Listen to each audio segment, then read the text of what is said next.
again, everyone, and a warm welcome. My name is Rod. I'm the community choreographer here at Pollinate Impact, based in Manila. Um, I think most of you know who I am. Such a joy in weaving these kinds of convenings together. And I just like to welcome everyone to the second part of our Climate Incubation State of Play series, which is called Driving Innovation in Electric Mobility. So we'll be hearing from two speakers who have had experience in supporting e-mobility innovations in different parts of the world. So it'll be very interesting to see their experiences and then also hearing yours as well through questions and insights throughout this session. So thank you again for joining us, and let's get started. So before we formally start, I'd just like to introduce Pollinate Impact to those who might not be familiar or who've just heard of Pollinate Impact today. So Aditi, once you're ready, if you can please check out the screen. Thank you so much. All right. So if you're not yet a member of Pollinate Impact, this is your sign to join our buzzing hive of impact incubators across the global south. We're a member-led network of impact incubators, accelerators, and ESOs, where we share tools, funding tips, and real talk like today, not just with each other, but with funders and ecosystem builders who need to hear us. So as a member, you'll get funding opportunities sent straight to your inbox, proposal support through our office hours with our partner Assist Asia, access to tools and shared resources, and also most importantly, real connection and learnings with peers who truly get what this work takes. So the QR code and the link are right on the screen, so you can come take a look, and we'd love to welcome you into the Pollinate Impact community. Awesome. All right. So for those of us who are members, and I see a few here in the call today, if the network has helped you even just a little bit in terms of things such as a funding lead, a tool that you actually use from our sessions, or a conversation or convening that reminded you that you're not alone in this work, it'd be great if you could pass it on to your peers to refer them to join the Pollinate Impact Network and get 10% off your next annual membership. So if you just share the link or scan the QR code on the screen, you can get your 10% off on your next membership. So let's keep growing this garden, one good referral, one new bloom at a time. Right. And for the last one, whether you're already part of the network or just getting to know us, there's some events coming up that could be useful for you.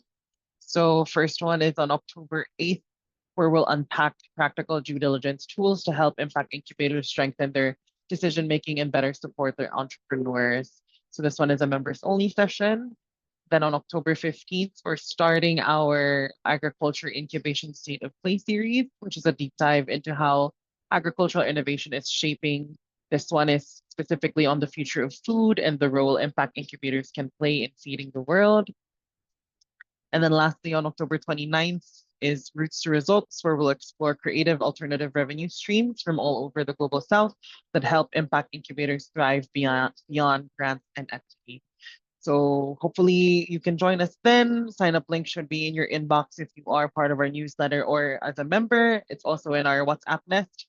And if you're not a member yet, we'd love to welcome you and send you these updates for our future events.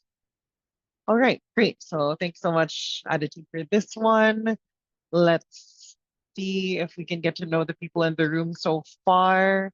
Um, let's do a little bit of a Menti. For those who are familiar with our sessions, usually we have Mentimeters where we get to check in and see who's in the room. So Aditi just shared the link to the Menti. If you can join us there, and help us answer the questions, the check-in question.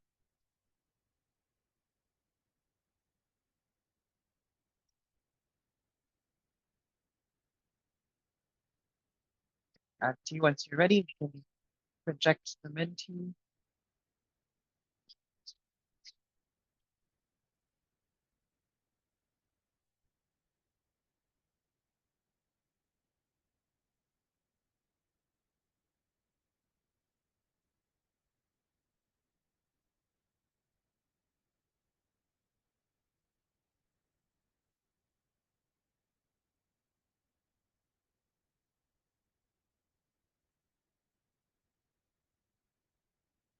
We start our Menti.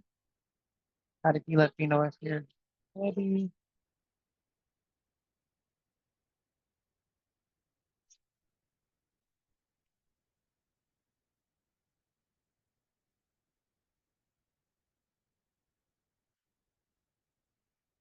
Okay,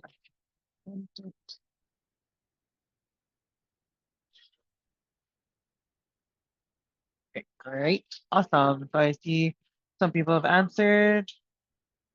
I see cities in India, Germany, Philippines. Awesome. Great. Nice to see a varied group of people in the room. Awesome to see that. All right. We can go to the next one. So if you can let us know what best describes your organization.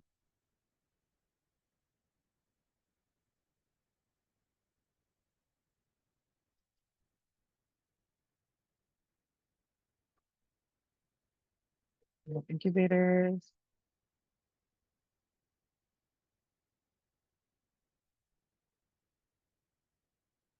Great.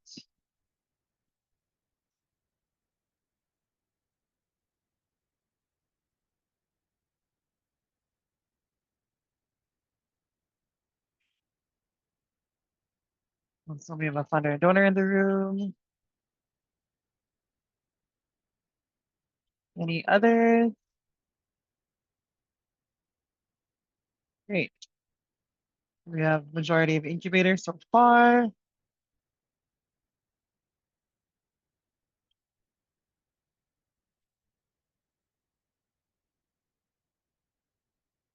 All right. Let's go to our next slide. Attitude. Okay. What's one challenge you have when it comes to supporting e-mobility entrepreneurs? So some of you might already be doing this. Some of you are maybe exploring and want to learn more, and that's why you're in this call today. But maybe either a challenge that you've heard or a challenge that you have personally experienced. What's that challenge when it comes to specifically supporting e-mobility entrepreneurs?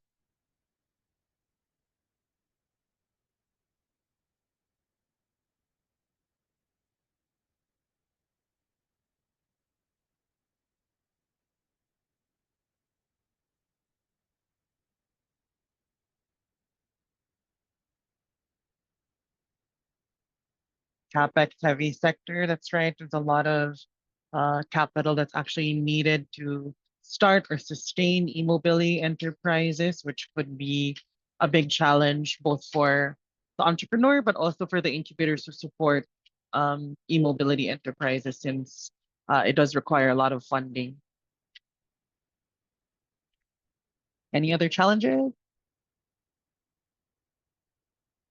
CapEx intensive, product dev, high turnaround time, right? Redundancies and innovation quotient by the time the product gets market ready, rapidly transitioning tech landscape, right? There's a lot that has to do, since it's hardware, then a lot of the challenges that are related to hardware related innovations also come through as challenges for e-mobility, infrastructure facilities, that's right.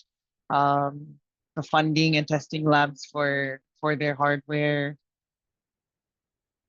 supporting e-mobility is a need for highly specific up-to-minute data in a rapidly evolving industry. That's right. With e-mobility and as it's becoming more prevalent in different parts of the global south, there's a lot of things that can be changing day to day. So it's understandable that that could be a big challenge for a lot of us. All right. So thank you so much, everybody, for sharing your challenges so far. And maybe we can see if these are relatable challenges to our speakers today, or if they have any thoughts or insights around the challenges that have been um, shared so far. So I think, Aditi, we can stop lamenting here for now.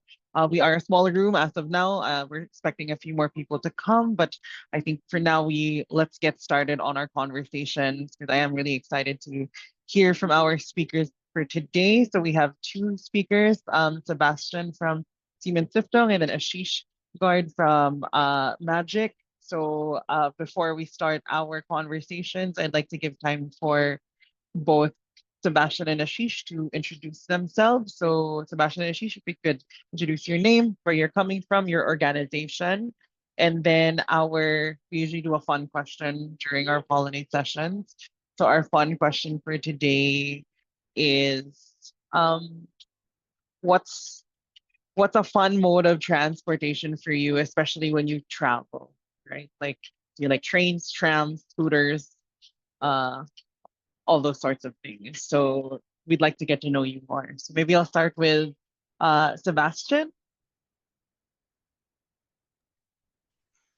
Yeah, good day, everyone, and thank you very much for having me. My name is Sebastian. I'm working for Siemens Stiftung. I'm based here at our headquarters in Munich. I'm leading our e-mobility program at the foundation, and I'm very much looking forward introducing you to our foundation. Like Stiftung means foundation in English. In a couple of seconds, where I briefly share what we are doing, and then focus mainly, of course, on our work and especially on our journey on e-mobility. And maybe, yeah, let's address the fun questions. So, I think let's say the funny mean of transport I'm using always is I like ride sharing opportunities, like for example using the micromobility opportunities within Germany we have to go from one place to another, just to quickly to catch a tram, to catch a train or whatever. So I think that's super convenient, and yeah, that's my fun fact. Thank you. Awesome. Thanks so much, Sebastian. Ashish. Yeah, thank you for this opportunity. I'm Ashish Garde. Basically, our incubation center, that is Marathwada Accelerator for Growth and Incubation Council, the acronym is MAGIC. It is located at Aurangabad, Maharashtra, India. So we are a incubation center which is promoted by the Regional Industry Association. The name of the industry association is Chamber of Marathwada Industries Agriculture, CMI, where the members of the industry association are predominantly the mentors for the startups and support the innovators. Uh, we are a sector agnostic incubation center, but Aurangabad city being a auto component manufacturing hub, we support many startups in the domain of mobility and especially in the domain of e-mobility. I guess this initial introduction is good. We work closely with government of India as well as government of Maharashtra in terms of implementing various policies and programs connected with startups and supporting startups with funding support also. Thank you. Awesome. Thanks, Ashish. What's a fun mode of transportation that you take within maybe your city or when you travel? What do you enjoy to take? I like to travel by ship, like basically traveling and having a excursion sea cruise is appealing to me. Awesome. So different ways, all right? Like Sebastian is on land, Ashish through sea. That's great. Awesome to hear, and I'm excited to hear about more of the experiences in terms of support for entrepreneurs from both Sebastian and Ashish. So without further ado, I'd like to give the floor to Sebastian to take us through Siemens Stiftung and the ways that they support entrepreneurs to successful self. Sebastian, please go ahead. Cool. Thank you very much. Let me share my screen. Please let me know if you can see my screen. Yes. Perfect. All right. Thank you very much. Yeah.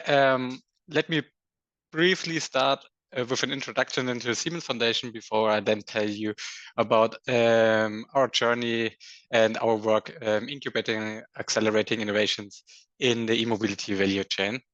But let's start with a brief introduction into Siemens Stiftung. So Siemens Stiftung was founded in 2008 and by Siemens Corporate with an endowment of 390 million euros, and which means then we have a roughly budget of 12 million euros per year which will be used for our different activities across 20 countries with 200 partners. We are working on 3 main topics, which is essential services, climate, and utility. And our expertise comes from our fields of education, arts and culture, and social entrepreneurship. And I'm working, and the e-mobility program is under the social entrepreneurship department, where we support especially local entrepreneurs with tailored solution, with tailored support. And it is easy to explain what we mean with tailored support when I'm telling you a bit about the journey we had focusing on electric mobility. So without further ado, let's focus on our work on e-mobility. And I'm very happy to share what we have done since 2020. So in 2020, Siemens Foundation started working on electric mobility. And when we did so, we started in Kenya in the Lake Victoria region, piloting different solutions. So like you can see on the left side, we had e-motorbikes, electric motors for boats, as well as electric bicycles, especially cargo bicycles. And what we experienced, and this was our first touch point with electric mobility, and what we experienced is, even though the products work within a specific setting, like for example, in urban settings with good paved ways, or in a controlled setting, when you say, okay, you put the, for example, on the cargo bikes, you just put 50 to 100 kilogram as per regulation on the e-cargo bike, the bikes work. But when you give them to customers, the products have shown unbelievable many different challenges, which we then felt like, okay, where is the current state of art of electric mobility within Eastern and Western Africa, and how can we actually, what is the gap? How can we support entrepreneurs in Eastern and Western Africa when it comes to the actual needs? So what do they actually need? So what we then designed is a program called Research and Development Program, where we felt like, okay, the market fit of the product is not there yet, which means they need, back in 2020, they need further support in adapting the prototype to the market and do a, let's say, a small scale pilot with then 10 to 20 products, for example, to gain also customer feedback, to gain data on the bikes, to gain data beyond the bikes as well on, for example, routes the customers are using, and so forth. So why we decided to do that is, from our experience, we know that if you want to scale the solution, of course, the product needs to fit the market. But what is more important is, if you want to convince investors, especially commercial investors, going forward, data is key. Not just assumptions, but data is key. Knowledge is key. Customer knowledge, customer insights is key. Product insights are key to convince actual follow-up investments, or to secure follow-up investments. So we then designed a research and development program where we said, okay, we work with companies at an early stage who have already a product available, have proven track records with customers, which means they just need to demonstrate that they have gained income with at least one customer, and companies that are in existence for already 12 months. But what we also did is, because we also experienced that not just the early startups or the early stage companies experience challenges, we also want to increase the impact with electric mobility as well. And we see that later stage companies who even probably have already secured 1 or 2 million in investment, they still have the challenges that they need to focus on urban settings. But if they want to increase the impact, they don't get that funding for that impact, or investment for that impact, because it's a high risk investment. What we as a foundation want to see is, okay, we want to increase the impact with the products. So that's why we also work with later stage companies as well, who have probably also secured high investments already to increase the impact of the products as well. So what we then designed is tailored support. So we put out a call in the different markets where we ask companies to apply with a specific challenge with a, for example, electric motorbikes, electric bicycles, charging infrastructure, battery, whatever it is. And then they apply, and then they secure funding from Siemens Foundation, which is in the range between 50 to, if it's a joint application, so more than one company applying, they can also secure up to 125,000 euros to actually start a small scale pilot, to adapt the product to the market, to get a proof of concept for a business model probably as well, or to actually just pilot a new customer segment could be also the case. So what we did since then is we expanded our work. So we started in Kenya, then expanded to Uganda, had a pilot there on charging infrastructure. We expanded to West Africa as well, where we had a pilot on the local production of cargo bicycles. We now have different pilots also running on electric motorbikes in rural areas or electric bicycles in rural areas for farmers in Uganda and Kenya, for example. We have a pilot on recycling of batteries as well, because we also see the future challenge of electric mobility will be how to treat the dying batteries. If you can, most of them you can put into a second life and a second life application, but some of them are already dead and can't be processed anymore, which means there will be a big wave coming in 3 to 5 years, probably 5 to 7 years, where you also need to think about the end of life of batteries as well, battery cells as well. And we want to prepare the ecosystem for that as well. What is always important for us is to see the impact. And what we see is with e-mobility especially, they need money because it's usually a capex heavy sector. So they actually need money to get a proof of concept for the business or for the product.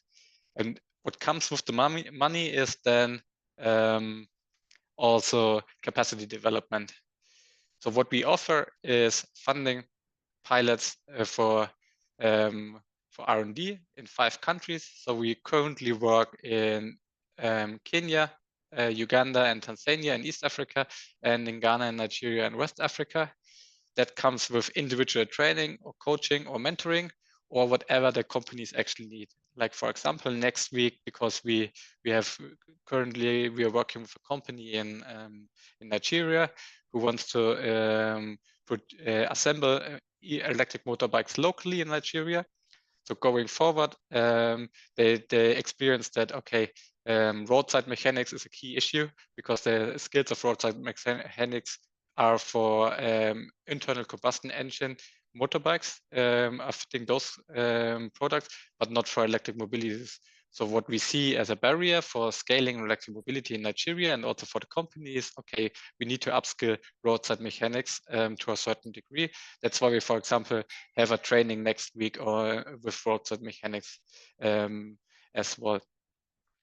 And what we then do is we disseminate the results of the different pilots within the ecosystem, because what we realize is that in a nascent sector like electric mobility, if one company fails, it's often the case that not the company fails, it's the case that the technology fails. So people and customers see like, okay, the e-motorbike doesn't work in the Lake Victoria region, for example.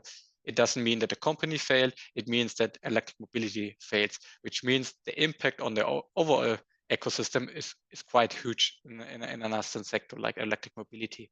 So what we think is very important is to share the learning from the pilots within the sector so that companies and startups do not repeat the whole mistakes our companies already did, but can build on the learnings. That's actually our approach as well.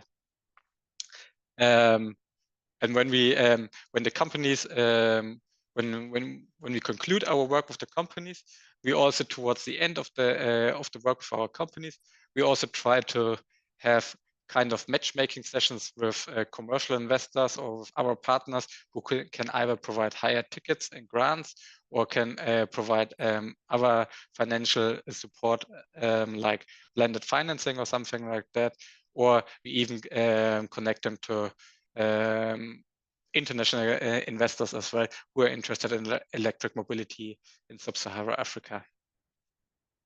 And to actually show you one success story from our current portfolio, or we concluded the work some now 1 year ago, is the case study of Wahoo. I don't know if you've heard of Wahoo, e-cargo bike company based in Ghana.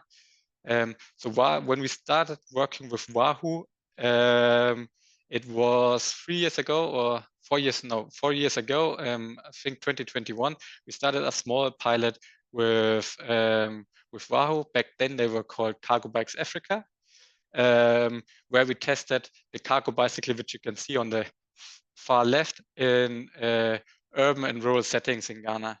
And what was the feedback is, okay, this type of product does not work in that setting. What we then did is, okay, we we started a new iteration phase, and we introduced a different type of electric bicycle to find out, okay, what could be potential customer segments you can target with electric bicycles, and what do you need to know about the let's say customer insights to actually build to scale electric bicycles within Ghana, but what do you also need to know about the technical aspects as well. So what we then did is we tested 5 different electric cargo bikes, which are then more the type of the second bike from the left. And what the results of that finding have kind of supported the construction or the development of the final prototype, which will be then partly produced locally. So some aspects are produced locally and some aspects are being imported. So what you can see on the far right is the final product Wahoo is introducing right now in the sector. Besides the development of the production, they have also developed a proof of concept for the business model as well. So they found out that, okay, we can target youth in the last mile delivery sector with that kind of bike because it looks cool. The feedback we receive is good. It's cheaper compared to ICE motorbikes, especially in times where fuel is rising. So we supported gaining insights on that as well. And during the process, during our partnership, we also introduced them to a German Ghanaian, is it an investor group? Yeah, it's an investor group who had the intention to actually build electric cars in Ghana as well. So we introduced them to the investor group, and they saw so many synergies. They saw the data. Cargo Bikes Africa back then was also collecting the work they were doing. So they decided to merge now 2.5 years ago. And what happened since then is they raised several millions in investments globally, especially from Europe. What they also built is local assembly and partly manufacturing site in Accra. And as of now, they have roughly 500 electric cargo bikes on the roads of Accra, which is not huge yet. But if you see where they come from, it's like a big success. And what they are currently doing is they are scaling massively across Accra and try to expand to partnering countries as well. So this is actually what our idea is. Like when you work with early stage companies, you help them gain collecting data, and if you build that, if you collect the data and the companies reach that level that they can actually scale the solution, we try to match them with investors or potential partners. So our approach, as we see, especially in the e-mobility sector, because the needs are so individual, is support companies and entrepreneurs individually. So we do not have a big number of companies within our portfolio because we do not run a structured incubation or acceleration program. We believe that there are a lot of incubation and acceleration programs in those countries we are working in, which are great, and which we, if this is a need, we can link them to those. But what we then do is we support them individually with tailored support. Okay, what are pain points right now you're seeing? Do you need mentorship? Do you need coaching? Do you need just a sparring partner, whatever? Do you need connections to potential investors? And that's our approach, how we work in e-mobility. And I would be very much interested in hearing about your experience working in e-mobility. If you experience same challenges, as I mentioned here, if you see similar aspects, but beyond that, I would be happy to stay in contact. You can either email me or you can also find me on LinkedIn. I didn't put my LinkedIn here, but you can just search my name and you will hopefully find me easily. So thank you very much. Happy to share our journey with you, and yeah, ready to take any questions. Thanks so much, Sebastian. No, that was really interesting. And just seeing the journey of Siemens also really investing a lot of resources in the last 5 years in e-mobility, especially in East and West Africa. It was such a great uh, progress and development. And I'm glad to see like the case study on WAF and how, 500 is still a lot, especially in places like Accra, where now, I mean, that's really big progress. So that's really great to hear. If anybody has any questions in the group, please, you can raise your hand or you can also chat your question. But maybe to start us off, Sebastian, one of the things that I'm curious about is having all of these kind of different types of support that you provide entrepreneurs. Where can you see maybe either collaborations, or where do you see impact incubators kind of be able to offer their support to these e-mobility entrepreneurs side by side with, let's say, Siemens Stiftung in, let's say, East and West Africa? Yeah. Yeah, thank you very much for the question. So when we started our work on e-mobility, we thought about, okay, shall we support incubation programs or acceleration programs to kind of start a e-mobility focused incubation program. What we realized also just when we had small groups of within our portfolio coming from the same market is that companies are not so open to share, which is let's say, which is a big advantage of sector agnostic incubation or acceleration programs, which we then thought, okay, let's engage with incubation acceleration programs and see, okay, you're doing a great job already in incubating companies. Do you have e-mobility companies in your portfolio? Because we would be interested in, after they have finished the incubation successfully, we would be interested in seeing, okay, what is this? Where are they? Do they have potential to actually scale the solution? What is the challenges they have right now? So what we then see is when we would like to partner with programs to then provide follow-up support in terms of funding to actually, for example, incubators have a small-scale pilot, like I mentioned here, or even when it comes to scaling the solutions, it might be the case that we can build a consortia with other partners where we can chip in grant funding, get debt and equity as well on board to then really scale solutions. Great. Thanks, Sebastian. Again, anybody have any questions for Sebastian? Please feel free to unmute.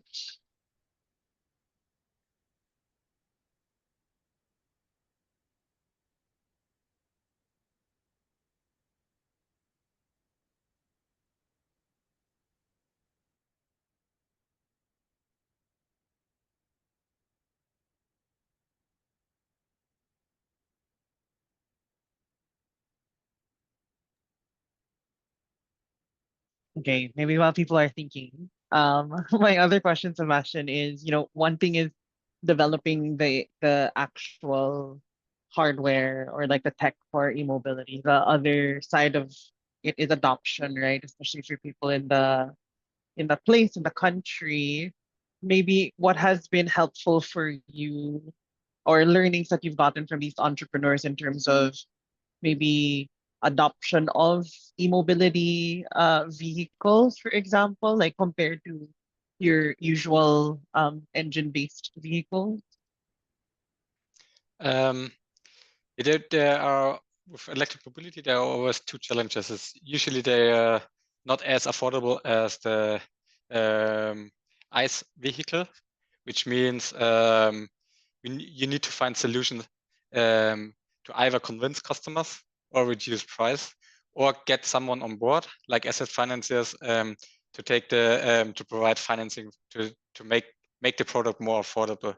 And I think that was a big learning at the beginning when we started working on that on the topic. Is awareness raising is an important point.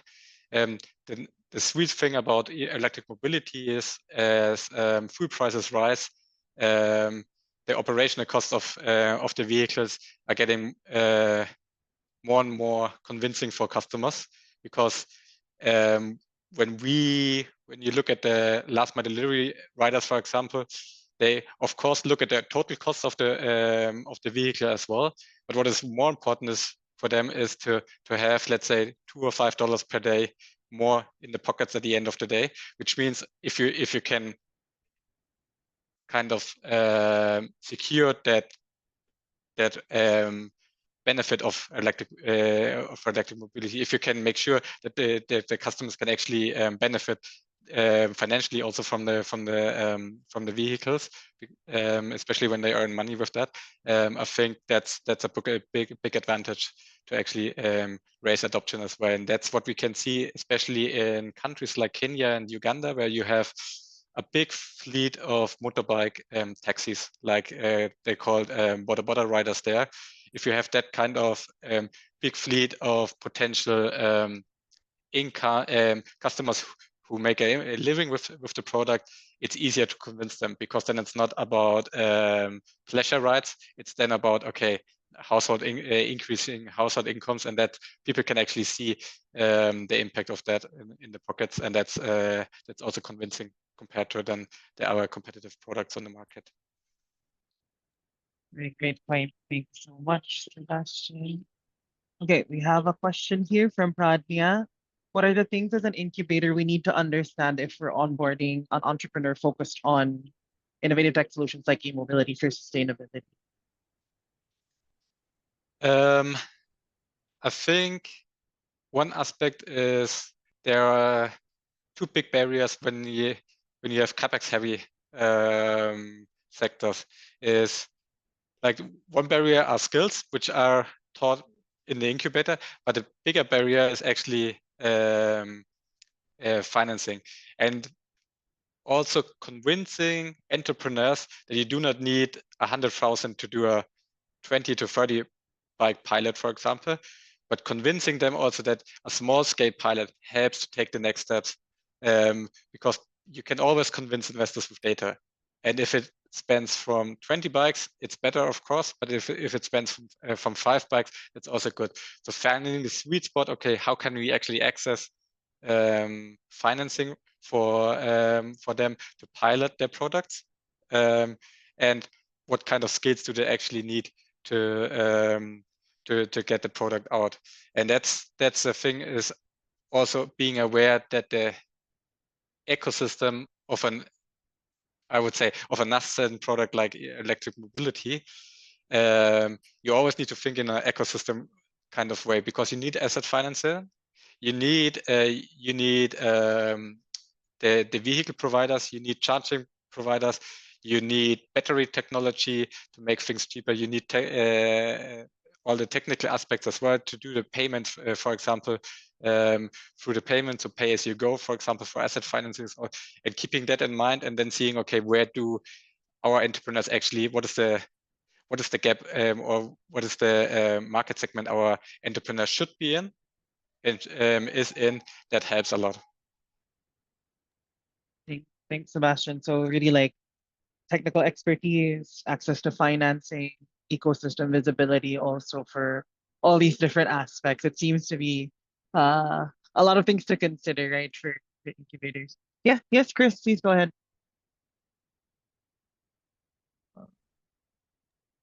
Thank you very much, Sebastian, for sharing. I really appreciate the insights that you're giving us. I've been wondering that I don't quite hear a lot of efforts towards listing the entrepreneurs we are supporting within the stock exchanges. Specifically, we are in Nairobi, so we have the Nairobi Securities Exchange. So I never hear any of us incubators or accelerators talking about listing in the stock exchange. So I wanted to just understand whether that's something that you share with the countries you've done support for. Is it the same kind of reality in West Africa? I was talking to one of the other ESOs in India, and they said that for them, there's a very vibrant, urgent need for people to list. So there's actually a vibrant process of raising Series A, Series B capital, and eventually listing in the Indian stock markets. But I don't see the same here in Kenya and in Africa. So I was just wondering, do you have anything to say about that? And also looking at it from your experience within the time that you have been working, what would you say about that? Over.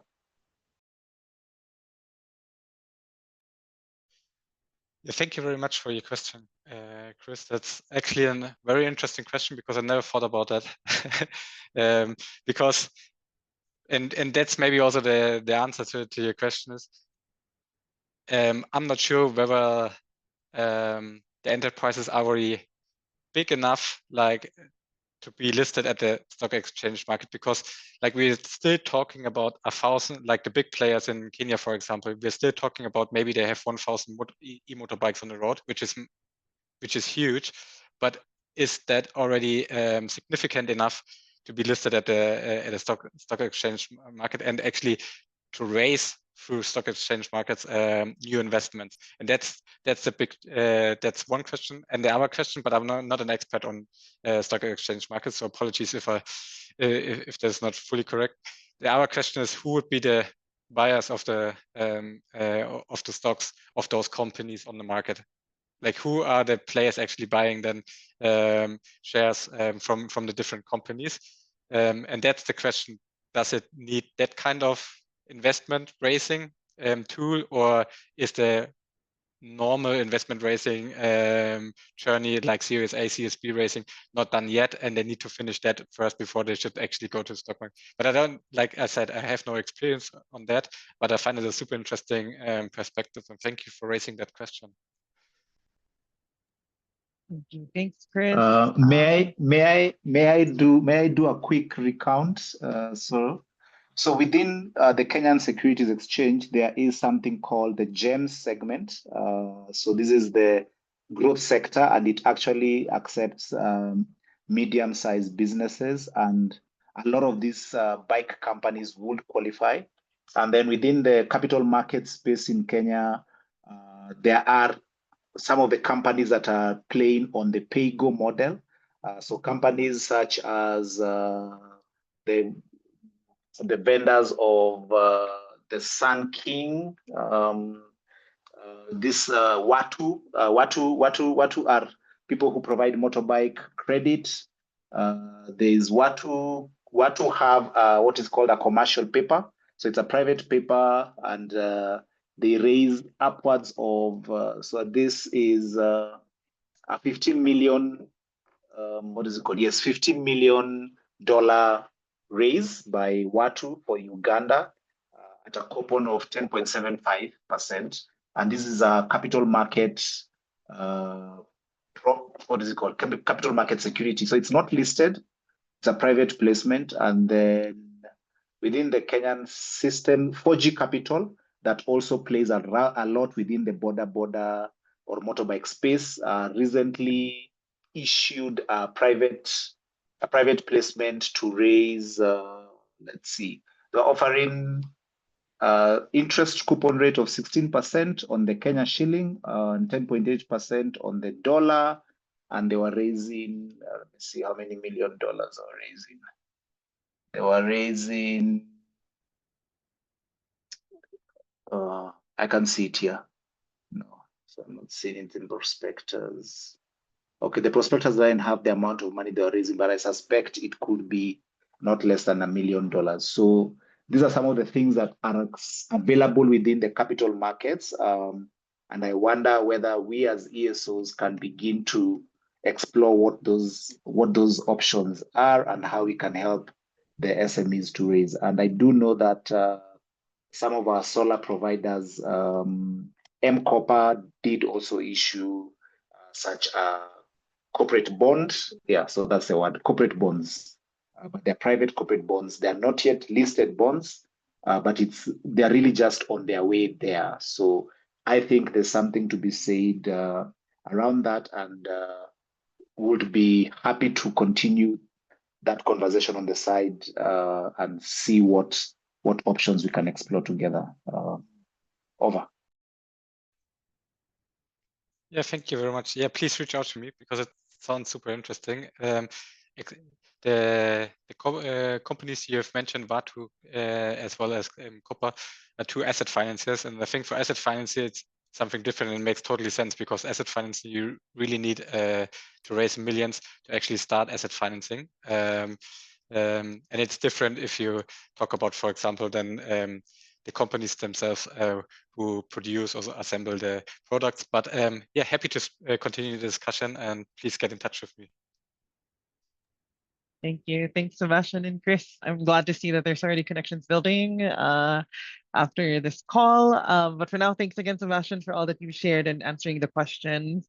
We're so glad to have you here with us. I'd like to transition to Ashish now to share his experience within Maharashtra and India as well. And I know there's a lot of opportunities in e-mobility also. So I'm glad to turn over the floor to Ashish to take us through his experience in incubation support for e-mobility entrepreneurs. Ashish, please go ahead. Yeah, thank you. Before I share more details about our incubation center, I would like to take this opportunity and ask one question to Sebastian. Like, which are the Sure. organizations in India you are working with right now, and at which location?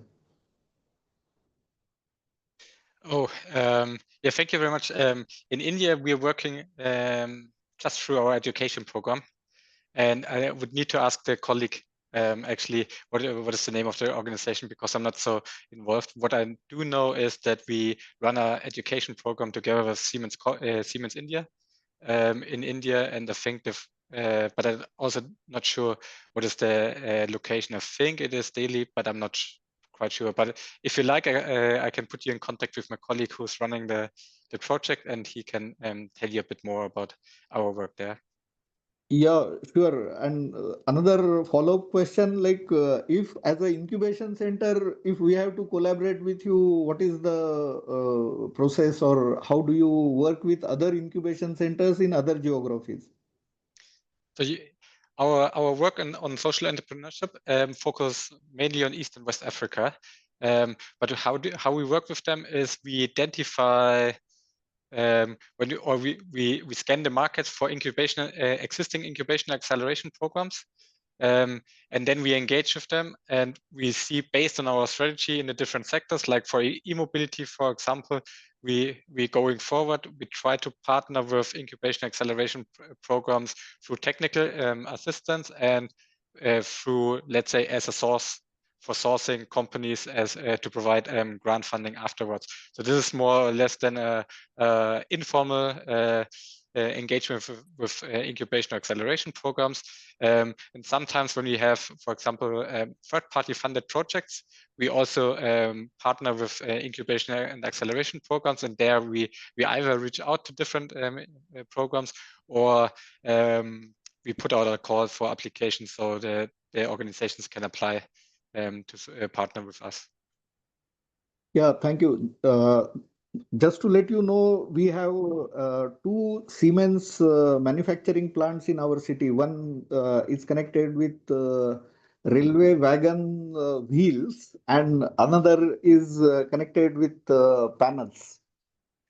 Okay, yeah, interesting. Yeah, we are actually very or mostly independent from Siemens Corporate.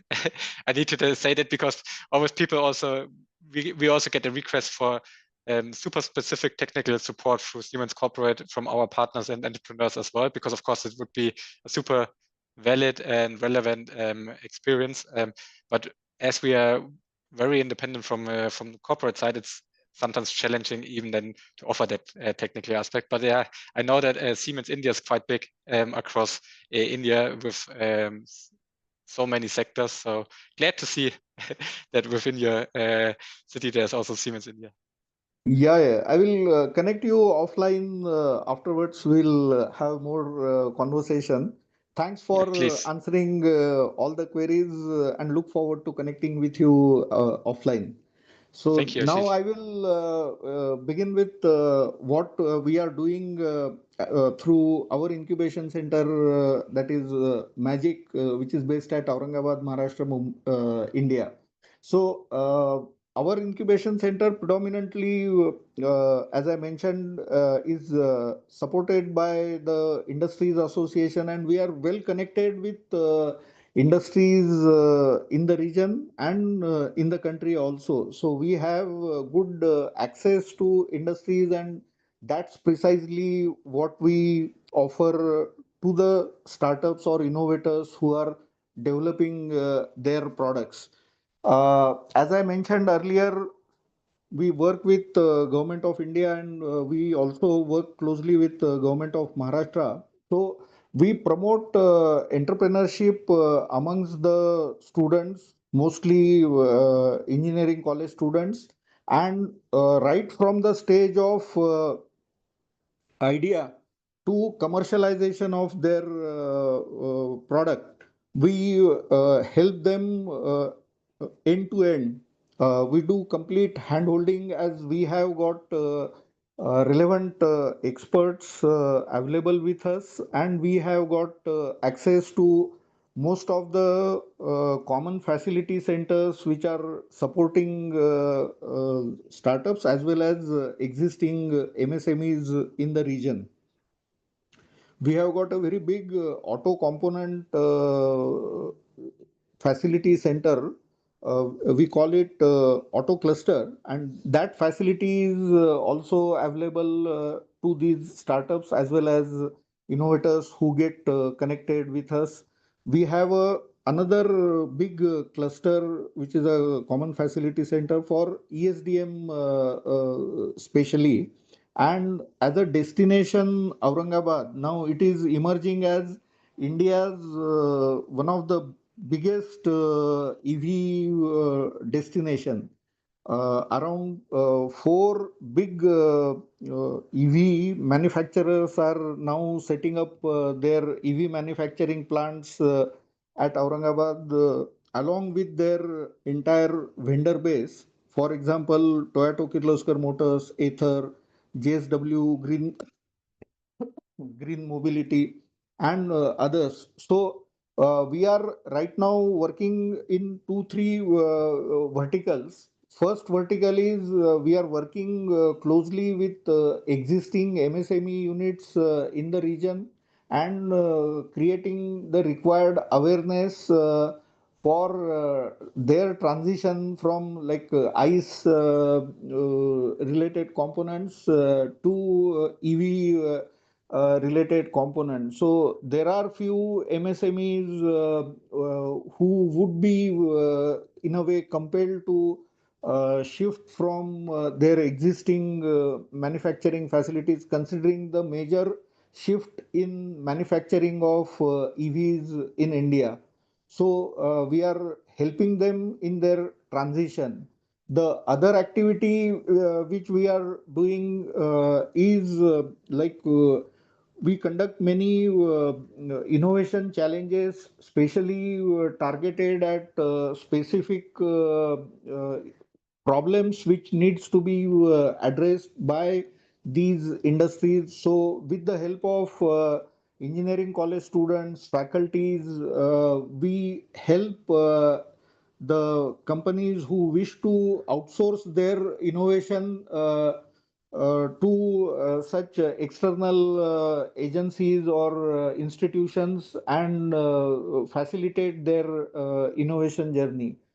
The last and the most important part is, as I mentioned to you, we work with many academic institutions and those who have some concrete ideas or a specific intervention which is addressing a persistent the problem and like evolving some innovation through that. So we do end-to-end hand holding for them, including providing the financial support in terms of grants or debt or convertible debentures, depending upon the need of the company. And we help these startups in terms of completing the various compliances which are required in India. For example, if innovator or a person with idea is just getting into the business, so right from incorporating their company to filing of their income tax returns, all legal aspects connected with such establishments, we support them. We also facilitate, like if they have to file patents or anything to do with IPR, we extend the support. There are few what you can say portals where the registration of such startups or the innovators are required to be done in India. We help them facilitate that also. We like proactively support these startups in establishing their connects with these bigger companies so that they can identify specific components or any activity connected with the bigger companies, and they become their vendors on a long term basis. So we do that kind of matchmaking also through our incubation center. These innovators or startups who are looking for any kind of technology transfer or activities like that, we also play a role there also in terms of facilitating such technology transfer activities.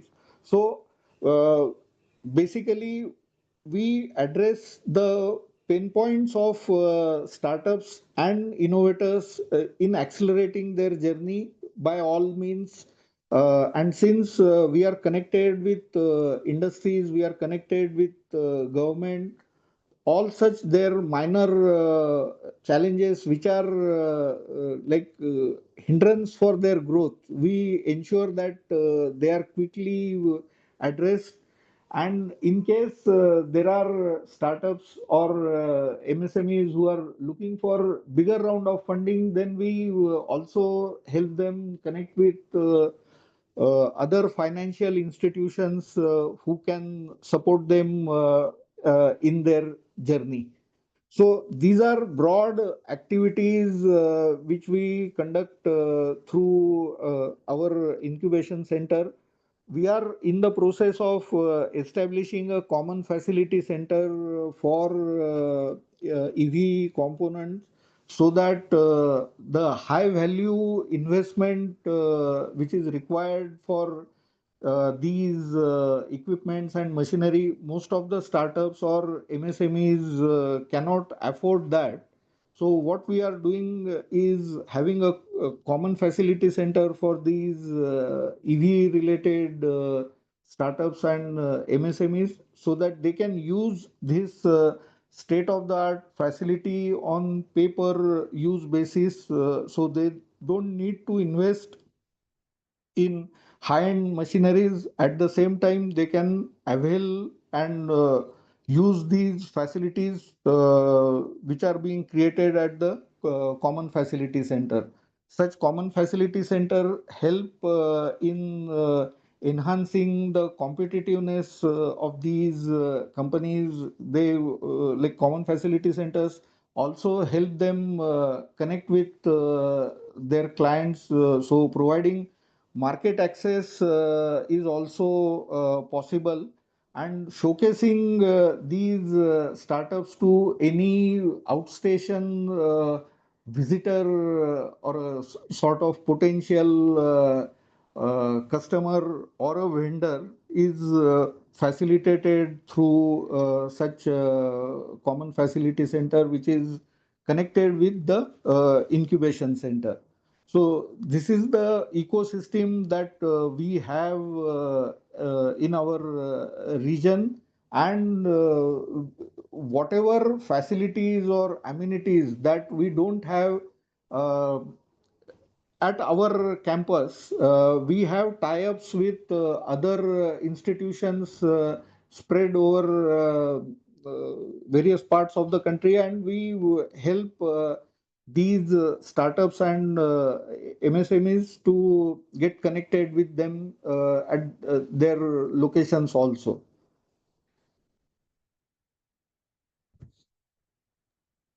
Right. Awesome. Thanks, Ashish. No, this is really great because it seems that Magic is doing end-to-end services for e-mobility entrepreneurs. I'm wondering if there are what are challenges that you experienced in helping e-mobility entrepreneurs specifically in supporting them? Has there been any um uh just the challenge that you've had in supporting them? No, main requirement is providing them the funding support, the kind of funds they need in early part of their journey. So that component is extremely important, and we are meeting their initial funding requirements through various government of India and government of Maharashtra initiatives like Startup India Seed Fund or government of Maharashtra's seed fund. We also have couple of CSR partnerships also. So through that also we support these startups and innovators as per the need. Basically, for startups and innovators, as I mentioned earlier, having these testing facilities and getting certifications is a time-consuming activity also, and it is in a way costly also. So that aspect also we try and address, and how we can reduce the lead time in terms of completing various compliances as well as getting required certifications through the labs and other organizations like ARAI and others are involved. Thanks, Ashish. And I'm just curious in terms of these common facility centers, they government owned or how does it work? Like, I just want to understand. Yeah. Yeah. It's a public-private partnership project wherein Government of India, Government of Maharashtra, and local industries contribute. And once the facility is created, it is used by anybody by paying the usage charges as per their usage activity. Understood. Thank you, Ashish, for sharing your experience so far. I want to open up to the room to see if there are any questions or insights from the participants. You want to ask Ashish anything? I see Yeah, Pradnya's comment. I would like to acknowledge Pradnya. I didn't mention since we are operating as an incubation center for almost 10 years now, we have got prominent ecosystem partners within India in various parts, and we actively collaborate. That's the reason I had also asked Sebastian about how about collaborating, and why Magic is a member of Pollinate is precisely for that, for exploring collaboration opportunities wherever possible. So happy to hear that. Thanks so much, Ashish. I see Anik unmuted herself. Anik, you have a question?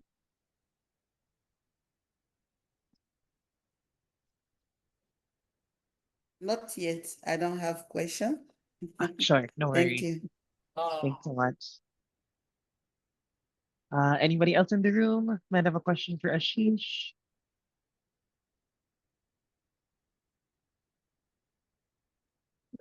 Sorry. Hi, Ruod. Chris Hi, Odongo Chris. again. Hi. My question is just concerning, how do I put it? Expansion ambitions, whether our entrepreneurs have the what is it called? The ambition to expand and to scale outside of the incubation spaces, and how does that look like?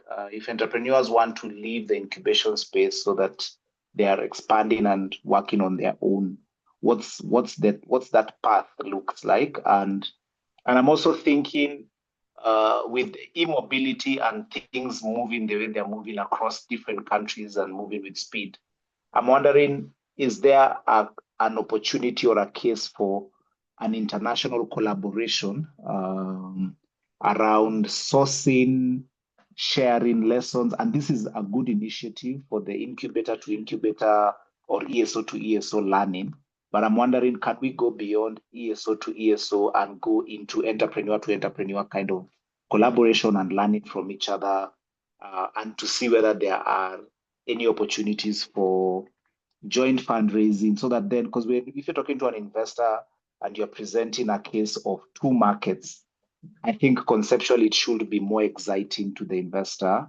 And if you're learning from each other and sort of saying that the lessons from Kenya, from India, from South Africa, from West Africa are being shared and being executed together, so that should make for a good case. So yeah, just thinking out loud based on the two presentations and also just the fact that we are all here. So over. Yeah, thanks for those two questions.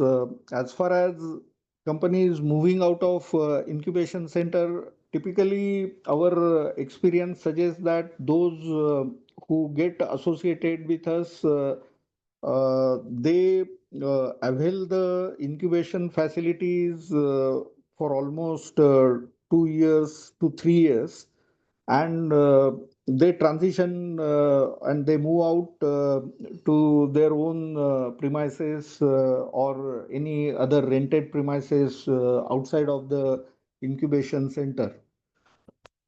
So any startup who wish to move out of the incubation center, there also we help facilitate that, because at times the new companies, they don't have that credibility in the market, and they need recommendation or even at times financial support also for setting up their own shop outside of the incubation center. There also we play a role and support them. As far as the international collaboration, yes, on both the fronts, the possibilities exist. It could be incubator to incubator or business to business. In fact, to our startups, we help them for international exposure also. Couple of startups have participated in international exhibitions. Some of them have got international orders, like they do a bit of exports also. As far as having collaboration between two companies and pitching to a investor, that possibility also holds good, can be discussed, can be worked out further based on the mutual interest of the two businesses. Awesome. Thanks, Ashish. Thanks, Chris, also for your insights. I think on the Pollinate end, definitely the opportunity for like more interregional collaborations and opportunities, something that we're also looking at to see if there are any opportunities for us to do that as a network. Um, and I also hear you on the idea of entrepreneur to entrepreneur, seeing how this could also help us expand collaborations within the ecosystems. Thank you. Do you have any other questions for Ashish from the group?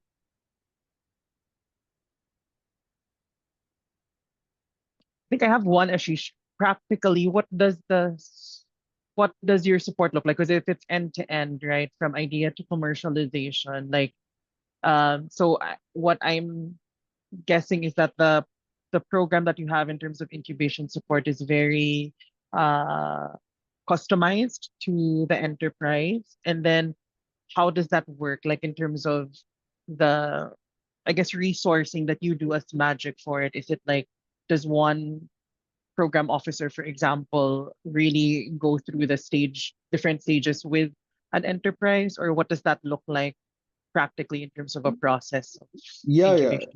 Yeah.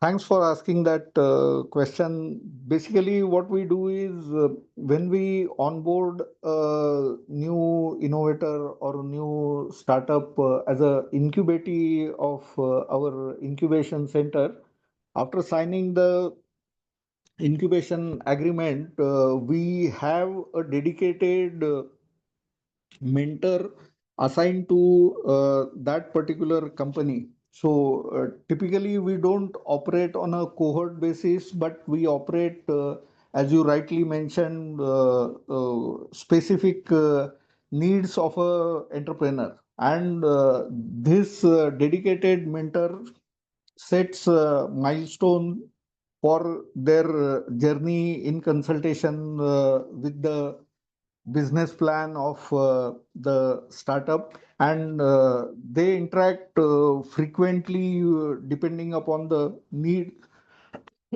and in case there are any specific domain experts help is required, then the domain experts come into play. As I mentioned to you, if let's say anybody wish to have any kind of IPR related support, then IPR expert is brought on board, and the expert facilitates fulfilling the IPR requirement of the startup. So that way, different experts, for example, if a company secretary's help is required, a company secretary is introduced to the startup, and their journey continues. For example, if any startup is targeting some export related transaction and wish to understand the nitty-gritties of fulfilling such export transaction. So we have such industry experts also who have done such kind of businesses, who have the first-hand experience in various geographies also. So they interact with them and address their basic concerns and provide them required advice also. Great, awesome. No, that's a really great system. I think Ashish, like, it's kind of like a matrix, right? So you have a mentor dedicated to that enterprise, and then there are technical experts available to them who can help them in specific domains where they might need assistance. Awesome to hear that. Great. Final call for any last questions for Ashish from the group.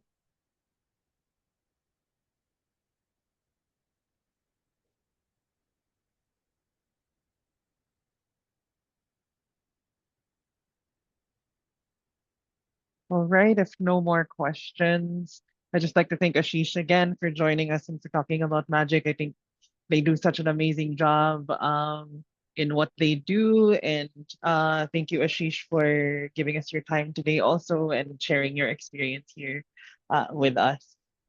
Awesome. Okay, so we are towards the end of our session. Aditi, if you can just help us share the Menti screen again. We just have one last question that after everything that we've learned from all of you here in the room and also from our speakers, we just want to know kind of the insights that you're taking away from this session. So I reshared the link to the Menti if you can join us. And if you can share what's one insight you're holding now when it comes to supporting entrepreneurs. Now hearing from Ashish and Sebastian, um, what have you kind of taken away from their experience? Collaboration? Cool, yes, definitely. Like it seems like it's in terms of this very complex system in e-mobility, a lot of collaboration is definitely needed to support entrepreneurs there. Any others?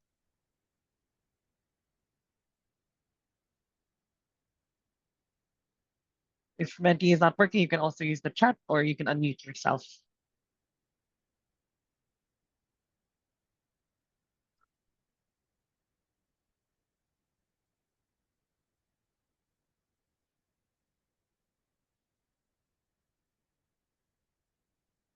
Local context, meaning like really understanding the needs. I think this was something that Sebastian mentioned around, right? Like the insight for the product, the market, all of those are very much needed to succeed as an e-mobility enterprise. Long-term thinking, that's right. Like, how do we make sure that in the long term, these different enterprises last and that they're able to really sustain their value, shift from a pure product focus to a comprehensive ecosystem. Great, awesome. Yeah, I think where it was mentioned for both Ashish and Sebastian, there's a lot of different moving parts, pun intended, for e-mobility. So it's really not just the product itself, but a lot of different factors that can be either addressed and considered when you're working with e-mobility entrepreneurs. Thank you. Last call, anybody, maybe you want to unmute, add from what has been mentioned so far. Collaboration can make a big difference, definitely. Any additional insights?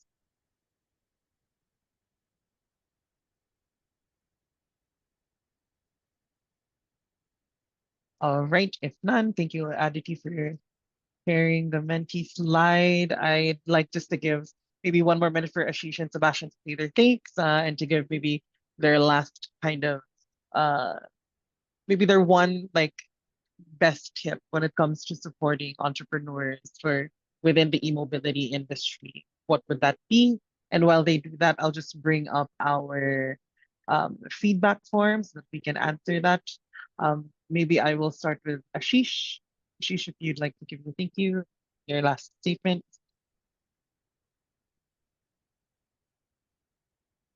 Yeah, the conversation was interesting, especially hearing to Sebastian and the way they are working in various geographies is amazing.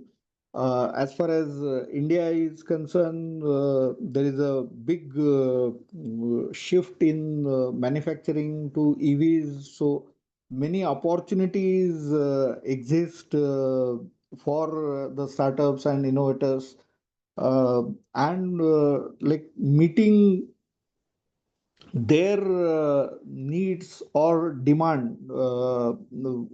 As a incubator, we have to be extremely agile and figure out how we can quickly help them establish their ventures through various support mechanisms which are available within the country. Awesome. Thanks, Ashish. Sebastian, go ahead. Yeah, I think e-mobility is still a nascent innovation, and you can see it globally that adoption takes time. And what it requires is just patience. It needs patient capital, it needs patient partners, and it needs to be if you're convinced of electric mobility and that transition to electric mobility will happen, it just needs patience from incubators and accelerators as well. Because reality, you need to see realities and realities in uptake, and patience is key. Awesome. Thank you. Thanks, Sebastian, and thank you, Ashish, and thank you everybody for joining us today for our discussions around supporting e-mobility entrepreneurs. I hope that we got a lot of insight today. I did, in terms of just the experiences of both Sebastian and Ashish. I really like this whole value of patience within e-mobility, seeing how even from just the past few years, how much it's developed so far, and then what more in 3 more years or 5 more years. So requires a lot of patience, and hopefully it reaps a lot of results with incubators who support them. So thank you again, everybody, for joining us. I hope you have a good rest of your day, and we'll see you in our next Pollinate Impact event. Thank you.